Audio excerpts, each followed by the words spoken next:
In this video, we're going to talk about printers, the kitchen printer, the printer that goes on the Clover station, the printer that goes in the Clover Flex, the paper that you use, and then make sure that once you get everything set up, the items go to the right place. I'll see you in the video. So in this video, we're going to go over printers, kitchen printers, the printer station, also the printers in the Clover Flex. And I went to one of my clients, and they let me go in the kitchen and mess around. And so I just wanted to go over a few things. I'll pause the video through as I have some things to say, but I want to use this more of a reference. So biggest thing in the front, you're going to see a green button is going to be a feed button. You're probably not going to use it at all, but sometimes when you set up your printer, it doesn't connect correctly. And so sometimes you have to do a little trick. So what you'll do is you'll click this little feed button in the front. Let me fast forward a little bit. You're going to hold that feed button, and then also there's the power button on the side. So for some reason, the printer's not, you don't see a green light that I showed you in the front. You're going to turn off the printer. You're going to hold the feed button. While holding the feed button, you're going to turn the printer back on, and you'll keep your finger on the feed button until you see something print out.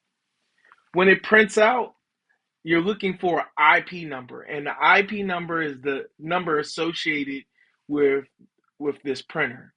And so once you go on to the actual Clover station or Clover Flex or whatever, you'll be able to see the IP address that matches with it. It's going to look similar to this. So you're going to see the IP address. Let's go back. You'll see this number right here. It'll say IP address, and that's how you know that's connected. And then once it's connected, you'll see that the button turned green. If it's turning orange, let me go back. If it's turning orange, if it's this orange color that you see right there, that most of the time means that the internet's not connected to it. So check your internet connection, or maybe the feeder's in there, but 9 times out of 10 is because the internet connection comes out. One other thing to note is once you're holding the feed button, you turn it off and hold the feed button, sometimes it's going to print out a different piece of paper. So just know that you're looking for the IP address, and then once you find it, most likely the button will turn green. So right here, I'm opening up the printer. You open the little hatch in the front. You take out the paper, and then you just pull that down. And when you pull it down, you're going to see this blue cartridge. And that's the ribbon that goes in this into here. The biggest problem that I have a lot of times is that people don't put the ribbon in correctly. So sometimes you'll see printers come in, especially if you have a carbon copy, and you'll see it print on the yellow page, but you won't see it on the white piece of paper. So you just want to make sure you lock it in there and make sure that the ribbon's going to show in front of the head. So I'm pulling it out right now, and I'll put a link for the description of this ribbon. But you go in there, and in the ribbon, I'm going to pull it forward and move this over. Pause it. You want to make sure that the whole ribbon is out. If it's not flush in there, you're not going to get things to print. So once you get the ribbon and close it back in there, make sure you put the paper in the correct way. If you don't, then it doesn't print.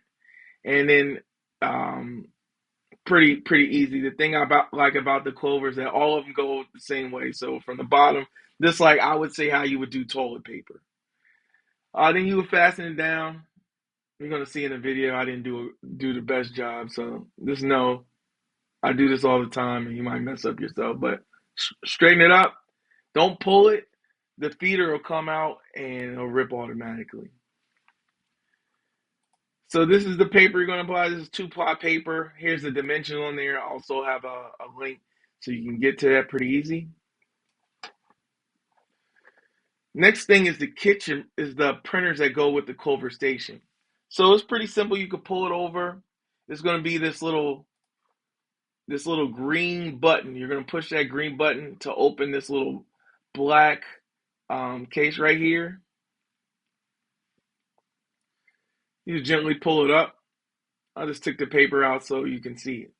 So one big thing on here is that the Clover Station printer is going to have different printer than the SP500 printer. You have carbon copy on the kitchen printer, but on these Clover printers, they're thermal paper. And the way you can determine if it's thermal paper is if you run your finger on there, you're going to see an indent of the paper on there. And if it's not thermal paper, it's not going to print. So I just did it to give you another example of how you can determine if you have the right paper in there. One other interesting fact is the Clover, it doesn't use ink. So if for some reason it's not printing, don't think it's running out of ink. Most likely you don't have the right paper or the paper is in the wrong way. So put it in just the way you would put in like you had with the kitchen printer. Snap it back in, try to align everything, and it's going to automatically clip itself.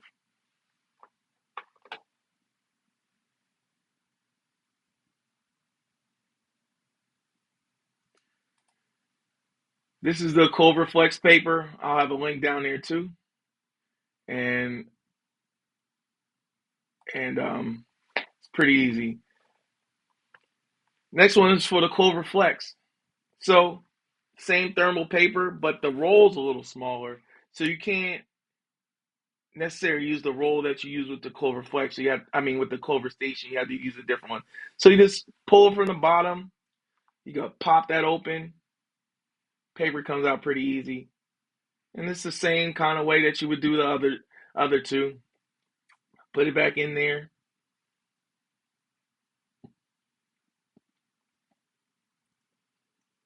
Close it up. And for this one, you would have to tear the paper. This is the Clover Flex paper. I have a link down there as well. So once you get everything hooked up, you want to make sure things are going to the printers that you want to, especially the kitchen printer. Most things will go to the station because that's usually the one set up. But in order for it to go to the kitchen, you want to set it up as an order printer. So I already have this kitchen printer set up, but if you want to do another one, you want to click on this plus sign to the bottom right corner, and then you're going to get three options. Receipt paper, receipt printer, order printer, and label printer. You're going to go to order printer. You're going to click on that, and then you'll see a list of printers. Since it's already in there, it's going to come in, and you just give it a second. It might take a second or two just to say online. And then you want to make sure the items are labeled correctly, because a lot of times people will do everything right and then forget to label the particular item. So if you have a burger, you know the burgers are going to go to the food. So you have to make sure that you make a label for the burgers, because if you don't, it's not going to go to the kitchen printer. So in this particular restaurant, they have they basically have a kitchen printer and the printers that go to the station. So for the bartenders and stuff, they'll go directly to them. But the people in the kitchen don't need to know the drinks that go with the order. And so you just want to make sure you put food on there and label all the food that needs to go to the kitchen printer to that particular printer. And then once you have that, you're pretty much set up. You have a big list. You might miss one thing or two, but I would say check the internet connection if your printer's not working, and if it's working, maybe the wrong paper in there. And then at the end of the day, you want to make sure that you have it labeled to the right place. If there's anything I missed, please, you can send me a message on info@cloverhelpdesk.com, and I hope to see you in the next video. We just went over everything when it comes to printers, the kitchen printer, the printer, the Clover Station, also in the Clover Flex, what kind of paper to use, and to make sure that once you get everything set up, the items go to the right place. If there's any additional questions that you had, you go to info@cloverhelpdesk.com, and I love to answer those questions for you. See you in the next video.